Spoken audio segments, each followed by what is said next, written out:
Bienvenidas y bienvenidos a una nueva edición del Telar que hoy traemos al Parlamento Europeo, a Bruselas, para hablar de la más rabiosa actualidad. Y para ello tenemos una mesa de lujo. Voy a presentaros a nuestros invitados y nuestras invitadas, empezando por Adolfo Lorente, corresponsal del Correo en Bruselas. Gracias por venir. Hola, gracias a ti. Miquel Roig, corresponsal en Bruselas de Expansión. Gracias por venir otra vez. Gracias, es un placer. Iciar Fuente, a mi izquierda, activista social. Gracias por venir, que es la segunda vez que vienes. Gracias. Por mi derecha, esta vez, Emilio León, portavoz del Grupo Parlamentario Podemos Asturias. Gracias por venir. Y Ángela Ballina, eurodiputada de Izquierda Unida. Gracias. Empezamos ya, pero antes quiero dar paso a la intro. Adelante. La dimisión de Cristina Cifuentes como presidenta de la Comunidad de Madrid, la candidatura de Manuel Valls para la alcaldía de Barcelona, la apuesta de Madrid por las renovables o la noticia acerca de la creciente brecha salarial entre España y la eurozona son algunos de los temas de actualidad que marcan la agenda política y que abordamos esta semana en el Telar. Volvemos de la intro y vamos directamente al meollo.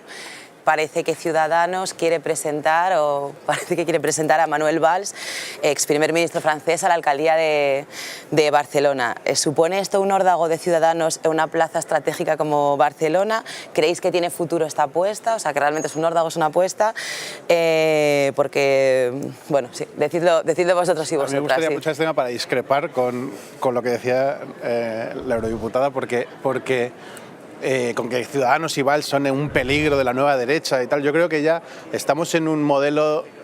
Basta ver un poco lo que está pasando en Italia, lo que pasa en Francia con Le Pen. Ya no estamos hablando tanto de derecha e izquierda, sino de movimientos pro globalización, pro apertura y movimientos más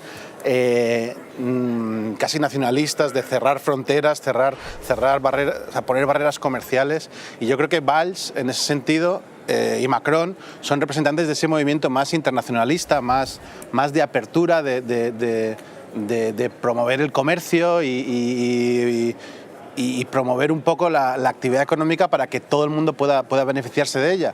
Entonces, en ese sentido, para mí la apuesta volviendo un poco al debate que ponías, la apuesta de Ciudadanos por Valls me parece pues poner un candidato de ese perfil, un candidato globalista, un candidato internacional y con perfil internacional y que puede. O sea, para mí su mayor problema para mí es que tendrá que ponerse muy al día de lo que es el día a día de gestionar una ciudad como Barcelona. Tendrá que hacer un máster intensivo Esperemos que lo pague, que lo estudie. De municipalismo, ¿no? Para decirlo así, pero desde un punto de vista de proyección internacional de la marca Barcelona me parece un movimiento fantástico. Yo creo que Emilio, y luego con este movimiento lo que inaugura Ciudadanos es una suerte de política Starbucks, ¿no? En todas las ciudades de capitales europeas se reconocen porque en la principal avenida tienes un Starbucks y traerte a un Manuel Valls y ponerlo como alcalde de Barcelona pues va en la misma dirección, porque te da lo mismo poner a Manuel Valls de primer ministro en Francia que tenerlo de alcalde en Barcelona. Yo creo que lo que necesitan las políticas de cambio es gente que esté pues apegada al territorio, lo conozca y no que venga a aplicar recetas que no han funcionado en su propio país. Manuel Valls no ha sido querido por sus propios votantes. Fracasó siquiera en sus propias primarias. Y lo que tenemos, en todo caso, es en la internacionalización de su propio fracaso, es moverse, le da lo mismo a la política francesa que venirse aquí a la alcaldía de Barcelona después de haber desguazado a su propio partido político. Yo creo que no es ejemplo de las políticas de apertura que necesitamos. No creo que sea para nada Manuel Valls representante de una política aperturista frente a un discurso más identitario de Marine Le Pen. El discurso de Manuel Valls era un discurso duro que trataba de competir precisamente con el Frente Nacional y con el UMP en términos de políticas securitarias. No le ha salido bien, ha habido un rechazo de su propio electorado, más basculado a la izquierda que seguramente el electorado francés en su conjunto, pero que en todo caso los discursos de Manuel Valls, no solo ya con los atentados, sino simplemente con los GOM, con los gitanos, con la política de migración, ha sido un discurso muy duro que no ha generado más seguridad y que trataba de imitar al peor Sarkozy en un momento determinado. Yo creo que Barcelona se ha decantado precisamente por otro modelo mucho más abierto, mucho más multicultural y que creo que incluso en términos económicos genera mucho más valor añadido que los discursos identitarios de un señor como Valls. Yo de Valls, Adolfo, sí. Dos reflexiones. Si se presenta como candidato, que lo dudo, una cosa es presentarte para gobernar, otra cosa es presentarte para la imagen. Pongo una apuesta, no soy muy apuesta, pongo una apuesta, va a ser la lista más votada, seguro, pero jamás va a gobernar porque siempre se van a juntar todos en contra de él. Pero Valls yo no lo veo en los plenos, en la oposición, hablando del barrio, no sé qué pasa con los contenedores amarillos o azules. pero que posiblemente tal, porque al final esto va a ratificar al movimiento Ciudadanos como el gran partido constitucionalista, europeísta, constitucionalista. También es una apuesta de cara al año que viene, una apuesta europea de Ciudadanos. Luego de Valls, Francia, fracaso y tal. Valls fracasó por el peligro el gran peligro de Europa, que es Macron. Y la ley, el Copagui, ¿no? No. Sí, O sea, Valls, sí, por ser muy de derechas, ¿no? Sí. Más o menos, tu conclusión es que, te tuteo, que fue fracasó por ser muy de derechas. No. Yo creo que simplemente entra por un terreno en el cual ya estaba Entonces, agotado. Valls está agotado por su socialdemocracia, va a las primarias y gana Mélenchon, un poco el paraíso de la izquierda. Y van a las elecciones, y no te va a decir que hacen el ridículo, pero bueno, Macron, el gran temor de Europa, se come a todos. Entonces Valls fracasa ante Mélenchon, Mélenchon fracasa ante Macron. Se queda al 20% prácticamente. Sí, pero que iba a ganar las elecciones y Macron en un año arrasó en Francia. O sea, es otra cuestión, pero bueno, supone que es que a Valls lo acusamos de derechas y gana la derecha. Es que es un discursos un poco contradictorios, porque Valls es socialdemócrata, es primer ministro, hizo una gran labor, bueno, no es gran labor, pero tuvo un momento muy complicado con el tema del terrorismo, muy complicado, que eso hay que gestionarlo, y la gente la bucheaba y tal, y con los famosos lobos solitarios. No por eso. Bueno, luego el tema migratorio. Pero imagínate si Valls de la socialdemocracia europea y socialdemocracia francesa hacía eso, ¿qué haría la derecha, la extrema derecha? Porque no hay que olvidar que ahora si estamos aquí sentados es porque Macron ganó a Le Pen, porque si estamos aquí sentados, si gana Le Pen, igual ninguno de nosotros estamos aquí sentados, no hoy ni el año que viene, porque Le Pen se quería cargar esto. Le Pen es la extrema derecha. Ojo con eso, ¿eh? O sea, que aquí hablamos de tal, pero hay que medir muy con las palabras, con el tema de derecha, izquierda, en riesgo, radicalismos, extremismos. Ojo con eso, porque... porque hay que ver es cuando Valls perdió las primarias de su partido. Bueno, ahora disculpa, nada. hacia dónde hubo una fuga de votos del PSOE hacia Mélenchon y hacia Macron. Entonces, porque los resultados que consiguió el PSE, el Partido Socialista Francés en Francia fueron ridículos, fue de ridículo absoluto. Entonces hay que ver si quien hizo la lectura correcta fue Valls y no Hamon. Porque decir, ¿no? Aquí el electorado está girando en Francia hacia aquí, pues captemos el voto hacia aquí. Yo creo que la lectura correcta la hizo Valls, pero perdió y dejó el terreno libre tanto por su derecha y por la izquierda. Vale. Ángela y Emilio igual por alusiones. Está girando a la derecha y a la extrema derecha, y eso lo vemos elección tras elección en los distintos países de aquí, de la Unión, ¿no?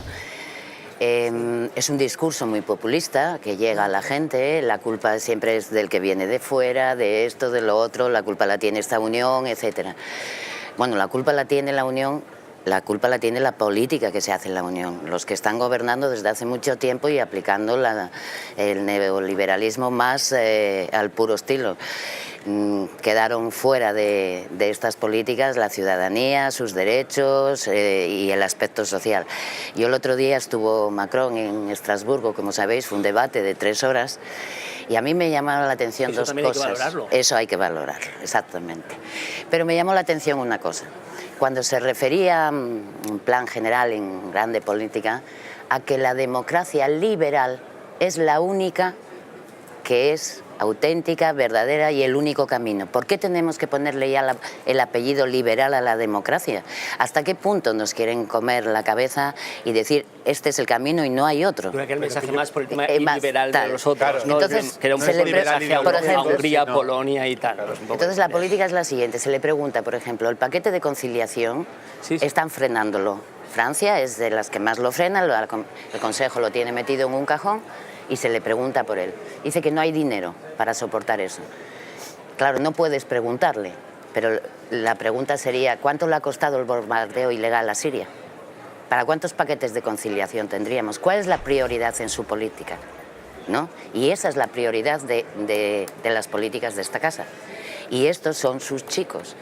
y yo lo sigo diciendo, lo siento mucho, es mi opinión, pero son los chicos que se promocionan y la política que se promociona desde aquí, y con el grave riesgo además, que lo que decías tú, la ultraderecha está avanzando demasiado, con lo cual los partidos tradicionales de derechas también están girando más hacia la derecha para que no se les vaya el electorado. Entonces estamos entrando en un círculo verdaderamente peligroso, y no solo Le Pen aquí el grupo en el Parlamento de la extrema derecha es para echar a correr, Sí, sí. Es para echar a correr, y las cosas que aquí se oyen es... Tendremos que te hacer recuerda a los años 30. un programa específico de qué es lo que ocurre en esta casa. Pero bueno, añado tema, salto al tema. También sabíamos esta semana, al igual que el resto de temas que he ido sacando antes, que el Ayuntamiento de Madrid lograba sentar las bases para un concurso que garantizará un suministro de energía 100% renovable en la capital. ¿Cómo valoráis la medida y qué papel creéis que juegan, de una manera un poco más amplia, los llamados ayuntamientos del cambio o el nivel municipal en este proceso que queda de un año vista? Tenía la palabra Itziar, que me la pidió antes, no sé si te viene bien este tema, que te viene bien todo, pero bueno, te la paso y luego... No, yo creo que un poco están ligadas las dos cuestiones, ¿no? Yo antes, con respecto al otro tema, sí que quería comentar que no puedo estar más en desacuerdo con lo que comentaba antes el compañero cuando hablabas del aperturismo, y basta ver esto que ha salido a debate, como las políticas de inmigración, ¿no? Yo creo que Barcelona, pero también Madrid, van por otra línea, ya no van por ahí, van por otra cosa, van por una política de cercanía con vecinas y con vecinos, van por políticas sociales que mejoren la vida de la gente y de las personas, y desde luego las políticas de marketing, ¿no? Y maquillaje del fichaje estrella de Ciudadanos, yo creo que están completamente desubicadas y descontextualizadas en un intento por, bueno, no sé, ¿no? Quizás por ese maquillaje, por intentar ganar algún voto, ¿no? Esto no va de esto ya, esto va de otra cosa, va de presentar un proyecto que sea factible, que sea viable, que sea amable en las ciudades, a pie de calle. Claro, Ciudadanos no tiene ese tipo de proyecto y no puede venderlo, porque si explicase las reformas que sacó adelante entonces en Francia el señor Valls, pues probablemente mucha gente no le votaría, ¿no? Y véase la reforma laboral que sacó a la calle a miles y miles y miles de trabajadores y que tuvo que aprobar por decretazo, precisamente porque se había sacado a la población francesa en contra. Si estas son las políticas que quieren repetir Ciudadanos, pero traídas a España y a lo municipal, pues vamos un poco mal. Y con la pregunta que hacías ahora, va un poco en la misma línea, ¿no? Yo creo que es el momento ya de hacer políticas que sean cercanas a la gente. Las energías renovables, en este caso, creo que van por la línea de mejorar, no solo por la necesidad de una transición energética que ya es urgente y muy necesaria, sino también por paliar las consecuencias enormes del oligopolio eléctrico que deja, bueno, yo vengo de Asturias, nos desayunábamos el otro día con la noticia de 100.000 familias asturianas en riesgo de exclusión precisamente por las políticas que llevan a que muchas familias en este país no puedan ni siquiera encender la luz o calentarse en invierno, ¿no? Esto es muy grave y hay que oponerse frontalmente ya, y creo que las ciudades del cambio son buen comienzo para hacerle frente y para crear una barrera de contención contra esas políticas. Mira, yo he sido ponente para la Comisión de Desarrollo Regional precisamente de un informe sobre el papel de las ciudades y las regiones en el COP21, en el cambio climático. Y hacía hincapié en ese informe precisamente en el pacto de los alcaldes y el gran papel que tienen las ciudades en este tema. Porque vamos a ver, pero al mismo tiempo es contradictoria. Aquí todos los informes van enfocados, sí, a las energías renovables, a fuera combustibles fósiles, que llama la atención que cuando hablan, a mí me llama mucho la atención que cuando hablan de combustibles fósiles siempre hablan de carbón, pero no nos cuentan nada del petróleo. Ahí tenemos otros intereses. Entonces, me parece muy bien lo que ha hecho la señora Carmena, porque me parece que ese es el camino. Y los ayuntamientos son los que muchas veces, por la cercanía y por conocimiento, pueden aplicar medidas contra ese cambio climático. Pero al mismo tiempo en España el señor Montoro nos mete una ley que resta competencias, financiación, etcétera, con lo cual difícilmente vamos a poder conjugar esas cosas, ¿no? Entonces me parece muy bien, ese es el camino y ojalá más municipios se unieran a este pacto de alcaldes y a este cambio, ¿no? Ojalá. Miquel y Emilio. Creo que pocos, o sea, negar, por ejemplo, que el cambio climático es un hecho y que hay que hacer algo para frenarlo, creo que es ya, o sea, bueno, no es sostenible. Rafael Hernández se llama que es un invento de los comunistas el cambio climático. Eso yo creo que Bueno, y el primo de Rajoy también alguna vez pronunció... Yo creo que Rajoy ha cambiado de opinión en esto, ya no escucho tanto a El su primo cambió de opinión. Pero lo que hay que hacer con eso también, o sea, quiero decir que hay que impulsar políticas para favorecer esa transición de los combustibles fósiles a las renovables, es un hecho. Claro. Pero, se me ha caído el micrófono. Sí, a ver. Pero lo que habría que hacer es contar un poco todo a la gente, es decir, hay que hacer una transición a las energías renovables, pero también hay que hacer saber que no es sostenible ahora un modelo con 100% renovable, porque las renovables no podemos confiar en ellas siempre sistemáticamente. Tiene que haber siempre un soporte abajo que pueda estar siempre disponible para entrar al sistema y meter electricidad cuando haga falta. El problema que tienen las renovables es que son de consumo inmediato. O sea, tú cuando generas el molino gira, genera electricidad, pero si esa electricidad no hay demanda para ella, se pierde. Entonces casi igual es más, en mi opinión, más que forzar una transición que al final puede tener efectos no deseados, igual es mejor potenciar una inversión en I+D, en investigación y desarrollo, que permita, por ejemplo, crear grandes almacenes de energía que permitan almacenar esa renovable y luego poder usarla cuando sea necesaria. Porque lo que hay que contar todo, o sea, si potenciamos renovables, estamos dejando de lado el carbón, entonces habrá que explicarle a los mineros asturianos que no queremos carbón. Pero eso es una trampa. Ha sacado el tema. Eso es una trampa. Hemos llegado al final de esta primera parte, pero esto lo vamos a volver en la segunda. Doy paso a la sección ya tradicional de nuestro programa, de la mitad de nuestro programa, que es el panóptico. Adelante.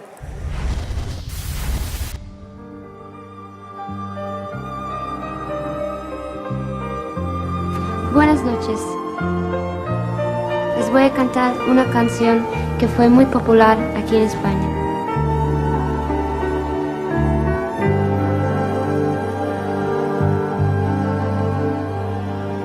Yo soy rebelde porque el mundo me ha hecho así, porque nadie me ha tratado con amor, porque nadie me ha querido nunca oír.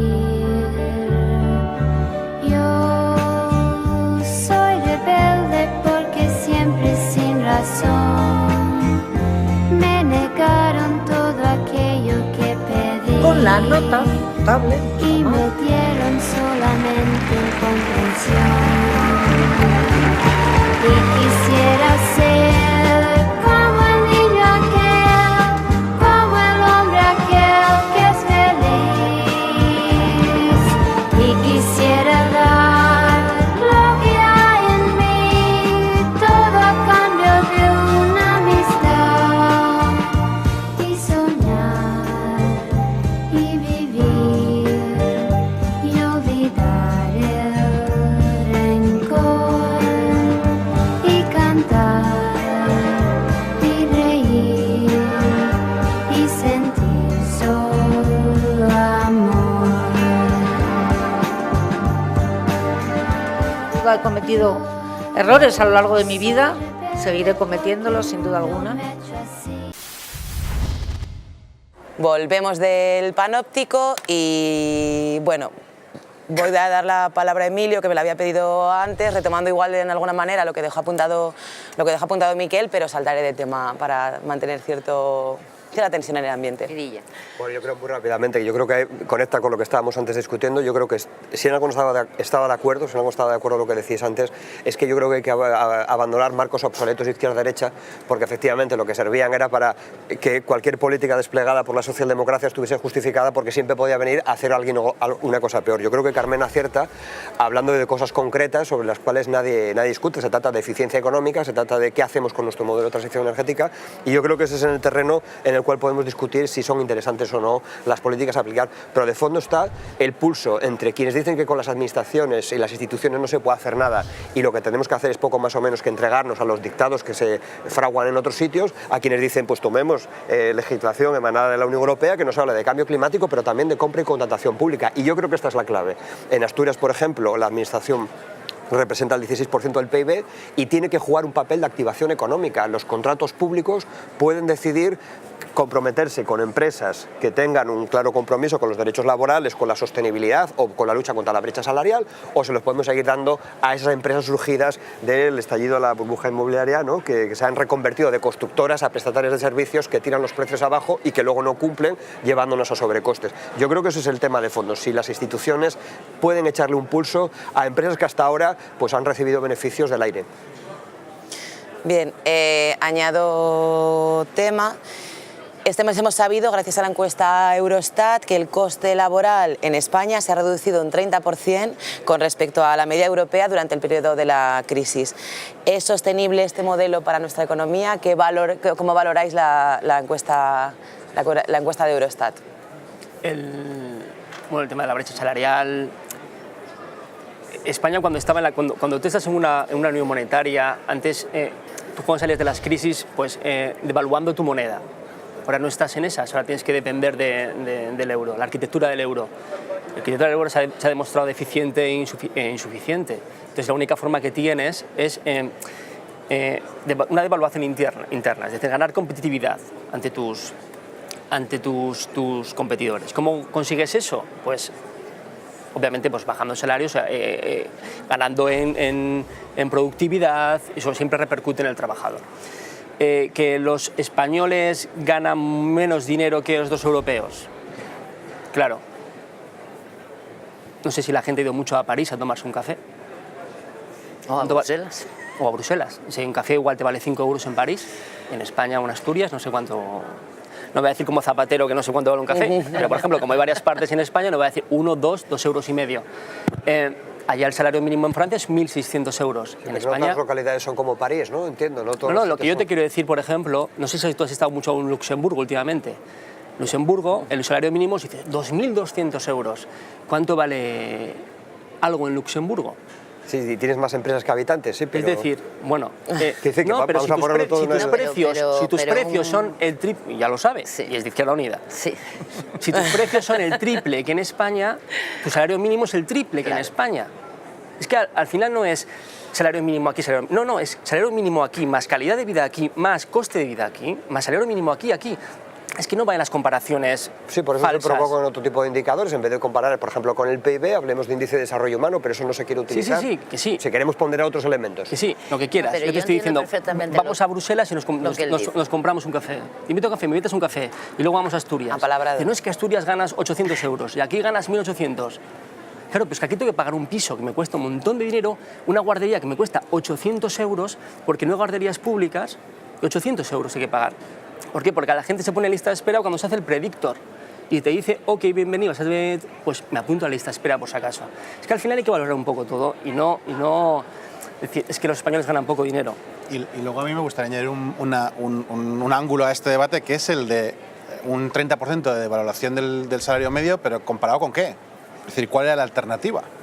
Porque es verdad que la reforma laboral estaba encaminada a facilitar que en lugar de haber despidos en las empresas hubiera reducciones salariales. Yo soy una víctima de eso en mi empresa, pero era una cuestión de hay que elegir, ¿qué hacemos? ¿Nos bajamos el sueldo por ciento un 10% o echamos a 300 personas? Entonces pues sinceramente se optó por la solución que se creía que era menos traumática, que era bajarnos todos el sueldo. Entonces, en ese sentido, hay estudios de la Comisión Europea que dicen que la reforma laboral en España ha salvado 400.000 puestos de trabajo. Si no hubiera habido esta reforma laboral, habría habido empresas que hubieran tenido no ya que bajar el salario, hubieran tenido que cerrar. Entonces esos puestos de trabajo ya no es que yo cobre menos, es que me han echado. Entonces, sinceramente, yo prefiero ese modelo de flexibilidad dentro de la empresa y poder superar los bajones con bajadas de sueldo, Eso sí, luego cuando vuelva a subir la cosa, pues que haya flexibilidad suficiente para poder recuperar ese poder adquisitivo perdido. Que es lo que pasa a diario en las empresas, ¿no? Que bueno, cuando según van aumentando los beneficios, todo el mundo sabe que el mecanismo hace que aumenten automáticamente tus salarios, ¿no? Esa premisa No, pero es cuando la que nos cuando lo vende. contáis así... Esa premisa que tú empleas, ¿es esto o es lo otro? Esa es la premisa que nos quieren hacer creer. Bueno, es la realidad. A ver, yo creo que no tiene por qué, y el trabajador en buenas condiciones tiene mucho más rendimiento. Tiene mucho más rendimiento y para la empresa sería mucho más interesante tener a los trabajadores en buenas condiciones. Buenas condiciones laborales, buenas condiciones salariales, para empezar.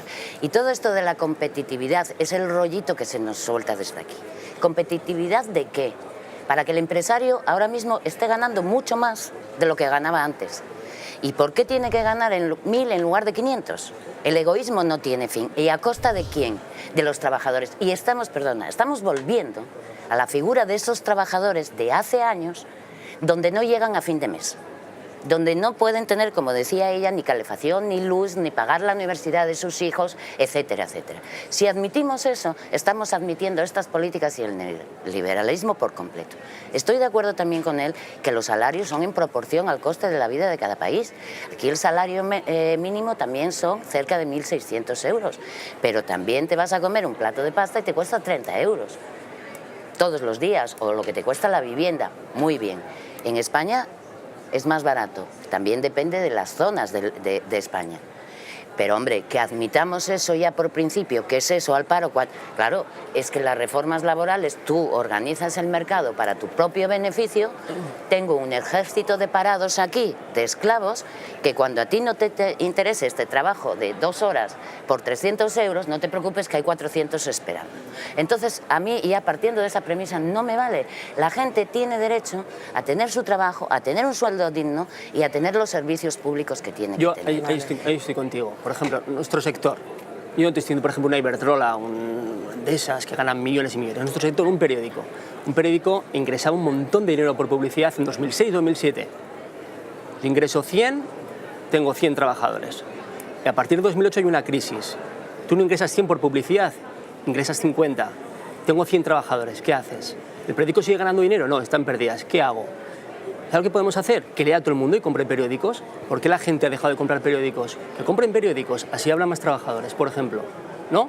Sí, nuestro sector, por ejemplo, no es Grandes Eléctricas, Grandes Tal, ACS, Florentino, el Corte Inglés, el no sé qué. No, son periódicos. ¿Que la gente compre periódicos? ¿Por qué la gente no compra periódicos? Porque si yo tengo antes unos ingresos de 100 millones de euros por publicidad y ahora tengo 30 millones de euros porque la gente no compra periódicos o porque la gente no quiere ir de publicidad al periódico, no puedo tener los mismos trabajadores con esos ingresos. Claro. Es obvio. Entonces, mi empresa, ¿echo a 50 o nos bajamos todos un 15% el sueldo? Pero es víctima de las mismas políticas. Ahora fomentamos Internet, fomentamos la globalización por ahí, no el periódico en papel. Y a lo mejor un trabajador, como dices tú, alguien en paro, no se puede permitir el lujo de comprarse un periódico todos los días. Claro. ¿Y entonces qué quiere? Entonces, ¿qué hacemos? ¿Qué hago en mi periódico? A ver. No, sí, en ese caso yo lo veo bien, pero es que hay empresas que ganan mucho dinero y tienen a sus trabajadores como los tienen. Eso es otra cosa. Ahí vamos. Eso es otra cosa. Dale. Yo creo que es un discurso trampa, ¿no? Que esto durante la crisis, bueno, quizás podía tener sentido, ¿no? Con la política del miedo, pues probablemente mucha gente se lo creyó, ahora ya creo que no vale, ¿no? A la vuelta de la esquina de todo este largo y oscuro periodo de tiempo de crisis, creo que esto se ha demostrado que es meridianamente falso, ¿no? Que no es verdad que todos nos ajustáramos estabas trabajando durante la crisis. Te dejé hablar, déjame terminar. Sí, por supuesto.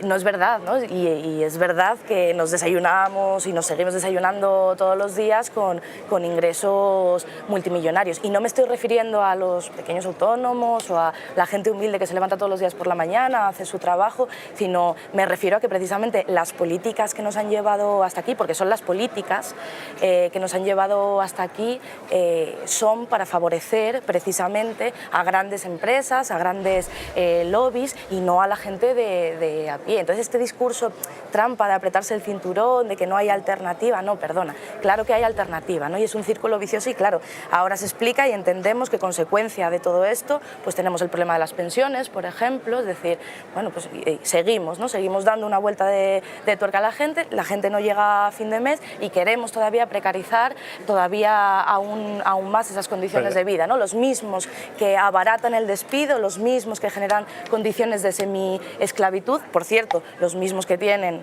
como decimos siempre, ¿no? El dinero en unas cuentas bancarias, externas, fuera, miles de millones, los mismos que pagan los másteres para comprarlos son los que le piden a la gente o los que dicen que hay que ajustarse el cinturón y que hacen reformas laborales que luego generan que además circunstancias sociales que no son eficaces para la ciudadanía, ¿no? Vale, Emilio y Miquel. Yo creo que los problemas del siglo XXI no se resuelven con políticas laborales del XIX. Lo que nos encontramos es que si yo tengo que resolver los problemas de ciudades como Luxemburgo o ponerme de empresario de medios de comunicación, lo haría con gusto y daría seguramente buenas ideas. Si fuese tan sencillo como compararse con Luxemburgo, cuando yo sea presidente de Asturias lo que le tendré que hacer es una buena campaña de información y decirles veniros a Asturias que se vive muy bien. Lo que pasa es que los movimientos de la globalización van en sentido contrario. La gente se va a París o se va a Madrid desde Asturias, no vienen nada más que cuando se jubilan desde Luxemburgo, Madrid o París a Asturias, ¿no? Y por tanto eso da cuenta de la globalización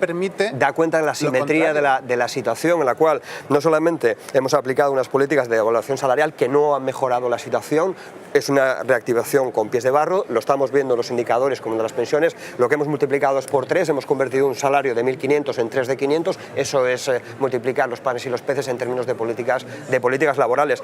Pero seguramente yo tendría más dinero para comprarme el periódico si no tuviese que pagar la factura más cara de toda Europa de electricidad. Lo que pasa es que los periódicos hablan muy bien de las eléctricas, que son las únicas que no han sufrido ningún tipo de crisis y no se han enterado de lo que ha pasado. La mitad del coste de la factura son impuestos. Vamos, que no compres el periódico. Sí, cómpralo, cómpralo. Impuestos que son, por ejemplo, como los pagos por capacidad, ¿sí? Que es tan sencillo como yo tengo una cafetera en mi casa y por si acaso la cafetera de mi casa falla, le estoy pagando la cafetería al restaurante enfrente para que siga. Estás pagando en el caso de que el molino se pare porque no haya viento. Estamos en el país donde podríamos tener la energía más barata, la energía más barata la podríamos tener en este país. Lo que pasa es que las eléctricas se resisten a esa transición energética que nos permitiría tener una electricidad mucho más barata y más competitiva para el sistema productivo. Miquel. A ver, yo creo que igual que es una simplificación cuando, por ejemplo, el argumento que usa la extrema derecha de decir, no, es que toda la culpa es del de fuera, toda la culpa es de los inmigrantes que vienen aquí a quitar nuestros trabajos y tal. Eso es obviamente un discurso simplista que no hay por dónde cogerlo, pero para mí es tan simplista es eso como decir que toda la culpa es del neoliberalismo, el capitalismo y tal, porque a ver, estamos en una economía en que la mitad de la economía es el sector público. Es decir, la mitad del PIB es sector público. En Francia, por ejemplo... La mitad de la economía la hacen las mujeres, solo que ni se les reconoce. Y por eso se ha mantenido una situación laboral en la cual hay una brecha salarial, en el caso de Asturias, del 40%. Las pensiones que cobran las mujeres son la mitad. No tiene es decir, esto se ha sostenido porque hemos invisibilizado el trabajo y el trabajo de cuidados, pero en general el trabajo de las mujeres, y las hemos condenado a que naturalizen que tienen que ganar un 40%. Ahora más cambio de tercio a la brecha de género, creo que estamos hablando... Y los menores sueldos. De un sistema laboral de mercado que no reconoce esos trabajos. No, pero ¿y cómo lo quieres reconocer? Eso es una punta del iceberg. Lo que reconoce el mercado y lo que asigna el mercado es la punta del iceberg del conjunto de la entonces, economía. ¿cómo quieres que...? Y esto se ha demostrado en la huelga feminista. Mira, hay estudios de ¿Qué la es lo que pasa propia cuando las mujeres Unión dicen que paran? Donde dice que si no hubiera brecha salarial, si hubiera igualdad salarial, el PIB de los países de la zona, de la eurozona, subiría un 14%. Y el de Estados Unidos, por ejemplo, un 16%. ¿Qué puede más el patriarcado todavía que el liberalismo? Está muy claro. ¿Por qué? A ver, ¿por qué? Pero lo que dicen los estudios es realmente que lo que hay es un problema, y lo que dicen todos los informes recientes que se han publicado es un problema con los hombres y mujeres cobran lo mismo hasta que llega un momento. Que no. Hasta llega un momento que es la maternidad. No.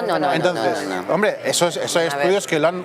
Eso hemos estudiado aquí. En las directivas, las mujeres directivas cobran menos que los hombres directivos. Por debajo es lo mismo, lo que hay son... El problema que hay es que hay menos mujeres que acceden a puestos de responsabilidad que los hombres. Y la gran divergencia se produce con la maternidad, cuando la mujer tiene un hijo, entonces en la familia se decide que es ella la que tiene que dejar de trabajar, que para mí eso es un error, y ahí es donde hay que aplicar las políticas, en hacer fácil que cuando haya que cuidar a un niño durante los 2-3 primeros años, pues no sea siempre por defecto la mujer la que tenga que dejar su carrera, porque esos años son los años en los que... Claro, y llega Macron y mete el paquete de conciliación en el cajón, ¿no? Mira, por ejemplo, esa es la política esto es de la como, Unión. Esto antes el compañero me preguntaba si ha habido recientemente en Luxemburgo. Yo preguntaría si recientemente trabajaste de mozo de almacén, porque hacen el mismo trabajo. Lo que pasa es que a los chicos es mozo de almacén el convenio y las mujeres es limpiadoras. Y da igual que hayas tenido o no hayas tenido hijos. Simplemente las normas laborales establecidas para la misma función es completamente distinta. Exacto. Y por tanto, y eso explica la discrepancia salarial independientemente de tu condición. Y solo se valora en las jornadas completas, no en las parciales. Trabajos absolutamente feminizados. Pero si es que esto yo creo que es que este debate... Es que cualquier persona con dedos de frente no puede defender que un hombre gane más que una mujer. Claro. Estoy casado, que nadie defiende eso. adoro a mi mujer. Hagámoslo por ley, como ha hecho. Con las arreglarlo con las políticas correctas. Que a mí me parece... ¿Cómo por puedes ley, defender? pero alguien puede defender lo que no tenemos una ley en España, No, yo en creo, otros países donde por obligación Lo que tengas que dice, tener lo que dice Miquel no es la que hay. hay más directivos hombres que mujeres. ¿Por qué? Porque la propia naturaleza, que es el problema de la mujer, encima tienes que dar a luz, tienes que tener, tienes que llevar tú el embarazo, luego tienes que dar tú de mamar a tus hijos, y luego encima tú vas a sufrir el quedarte fuera de tu trabajo.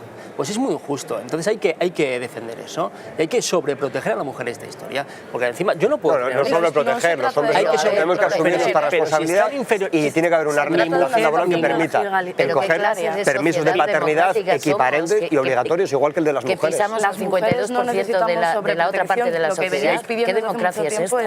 Es igualdad salarial, igualdad de puestos y que se nos tenga en cuenta en términos iguales, no cuestiones diferentes. Pero ¿cómo no hay que sobreprotegerla en el mismo momento en que mi mujer es arquitecta, yo soy periodista, mi mujer tiene que dar a luz, mi mujer tiene que dejar de trabajar, mi mujer se puede quedar fuera del trabajo porque tiene que dar a luz, yo no puedo dar a luz? Entonces, ¿cómo no hay que sobreproteger a mi mujer? Pues o una de dos, quitándome a mí un poco para ayudarle yo a ella, o por ejemplo decirle obligatoriedad de baja paternal y maternal por igual, por ley. Exactamente es lo que proponemos. Muy bien. Pero eso es sobreprotegerlo. No, es equipararlo. Es equipararlo. Es decir, si tú sufres una interrupción... Llámalo X. Aquí somos todos muy feministas y en esto creo que pensamos todos lo mismo. Lo que dice Miquel, por ejemplo, es que la propia ley, la propia vida te lleva a que menos mujeres directivas, porque por ejemplo... Pero es que eso es el dato que no es cierto. Es que en todas las escalas salariales, antes incluso de la maternidad, se ha comprobado que existe una divergencia. Tiene razón, hay un techo. Pero ¿por qué menos mujeres directivas? Porque han tenido que parar su vida. Se agranda la brecha, pero existe previamente, precisamente por el reconocimiento. Convenios laborales, compara los convenios del metal con cualquier otro de servicios, que es donde están las mujeres. Compara los convenios que tenemos en Asturias, fraguados por sectores masculinizados tremendamente, en los cuales se han batido el cobre para conseguir unos derechos, y otros sectores desregulados, de precariedad, donde da igual la idea que te hagas, si eres tendera y trabajas en un comercio, ya sea en la cayuría, tu salario necesariamente está muy por debajo de cualquier otro labor. El problema es anterior, es estructural, es decir, no es un problema de que tú cobras menos por ser mujer, sino tú mismo lo dices, pues ¿por qué estos sectores más sindicalizados, más sindicados más fuertes cobran más? Pues no es porque sean hombres o mujeres, tú dices, tú te estás dando la respuesta. No, porque cuando entran las mujeres ahí se les aplican exactamente las mismas políticas. Mujeres que entraron en el sector del metal utilizando las empresas, las subvenciones que se daba a la contratación y formación de mujeres, cuando han llegado los ERES, ¿a quién han despedido las primeras? A las mujeres. Modultec es el caso de una empresa del sector metal que lo que hace es despedir a las primeras a las mujeres después de haber cobrado subvenciones por la formación. Y por tanto no es problema de que haya o no mujeres del convenio que hayan sido para el sector. De muy poquito y sin embargo a los camareros de piso se les daba como el triple. Pero es la legislación la que lo permite. Pero es una discriminación. Pero eso es legal. Nadie lo va. Bueno, porque lo dicen los convenios y hasta que no lo visibilicemos. Un convenio no puede decir que una mujer cobra menos. Después de la huelga del 8 de marzo todo el mundo es feminista, todo el mundo quiere. Digamos que ahora después del 8 de marzo nadie está en disposición de decir que está a favor de que una mujer cobre menos que un hombre. Eso es el gran éxito. Lo que yo creo que se tiene que dirimir aquí, en otro programa que os invitaré, porque ahora parece que no da tiempo del todo, es cuáles son las medidas concretas y si hay ganas de aplicarlas, ¿no? Pero bueno, en todo caso, os pido muy brevemente, y quizá con este último tema, que es el que hemos dejado en el aire, ya para cerrar el programa, que deis una breve frase de conclusión, porque estamos llegando ya casi al final de nuestro programa y además tú tienes que marchar, acuérdate, que si no vas a llegar. Entonces, bueno, Itziar. Bueno, quizá una frase. Con este tema para cerrar, para mí el sostenimiento de la economía actual se basa en la explotación o la utilización de la fuerza de trabajo gratuita de las mujeres en muchos casos. Creo que después del 8M esto debe de cambiar y estoy segura de que en España vamos a ir viendo, empujando las mujeres con la fuerza que nos ha dado estas movilizaciones de este año en otra dirección completamente diferente, que va a la equiparación y a la igualdad en términos salariales y en términos de vida. Miquel. En mi opinión, yo creo que nadie puede defender que un hombre tiene que cobrar más que una mujer menos que un hombre por el mismo trabajo. Pero creo que las soluciones para eso hay que enfocarlas donde está el problema y sobre todo creo que ayuda mucho más que la transparencia. Es decir, si tú obligas a las empresas a ser transparente y decir y que se publique, que sea evidente cuánto cobra una mujer, cuánto cobra un hombre, datos anonimizados, obviamente, respetando un poco la privacidad de cada uno, no hay que publicarlos, cobra tal, pero con datos anonimizados. Solo eso, el hecho de que una empresa tenga que revelar cuál es su estructura salarial por género, ya va a hacer mucho solo por este problema, porque al final la posición social, la opinión pública no tolera ya este tipo de cosas. Yo creo que, como conclusión, creo que si nos basamos en la lógica, todo será mucho más fácil y todos estaremos mucho más de acuerdo de lo que creemos. Es decir, por ejemplo, y sobre todo pensar que han tenido que pasar cosas como el 8M o los casos de Cifuentes para saber que, por ejemplo, esto ha movilizado a la gente y va a haber muchas menos posibilidades en el futuro de que vuelvan a suceder cosas así. Si este es el peaje que tenemos que pagar por estas cosas, oye, pues por lo menos vamos a verle un poco el lado bueno de las cosas, ¿no? Perfecto. Ángela. Bueno, a ver, yo no soy tan optimista porque lo estoy viendo aquí, todo en el papel es muy bonito, todas las intenciones son muy buenas, pero no se llevan a la práctica. Siempre hay algún motivo por el que esto se deja en segundo plano y hay otra prioridad. Creo que todo el sistema, yo soy bastante clara en esto, se está basado en la explotación, tanto de una parte de la población que pueda ser las mujeres, como de otros países como que interesan sus recursos. Es la explotación por la explotación, no hay otra. Pero salimos a la calle el 8M, hasta Rajoy, que no tocaba hablar de la brecha salarial, no nos metamos en eso, plegó velas. Pero ¿qué ha pasado con los presupuestos que han presentado? ¿Y qué ha pasado con el pacto que se hizo contra la violencia de género? De género no, machista, ¿no? Si se mataran 60 y pico políticos todos los años, ya veríamos como el pacto era otro tema. ¿Qué dinero se han metido? O sea, yo estoy harta, tengo muchos años para que me sigan tomando el pelo. Creo que en el siglo XXI las mujeres tenemos que ganárnoslo, peleárnoslo, porque desde luego no nos lo van a regalar. Efectivamente. Emilio. Yo creo que las políticas que nos han hecho perder 10 años y que podrían hacernos perder otros 10, van a llegar tan lejos como nosotros le pongamos freno. No es una cuestión de razonamientos económicos objetivos, es una cuestión de lo que la población esté dispuesta a admitir o no. Creo que la movilización del 8M puso fin por lo menos a la brecha discursiva. Ya nadie puede negar lo que hasta hace 4 días discutía todo el mundo, ¿no? Veremos si somos capaces de ponerle fin también a la brecha salarial, y para ello creo que hace falta pues más Anas Taboadas, más Manuelas Carmenas y menos Manuel Valls. Muchas gracias. Más propuesta y menos personajes. Os agradezco muchísimo que hayáis estado en nuestro humilde programa, en El Telar. Os invito a que volváis aquí cuando queráis, con nuevos temas. Y sin más, os agradezco mucho que nos hayáis visto desde casa y nos vemos en el próximo Telar. Hasta luego.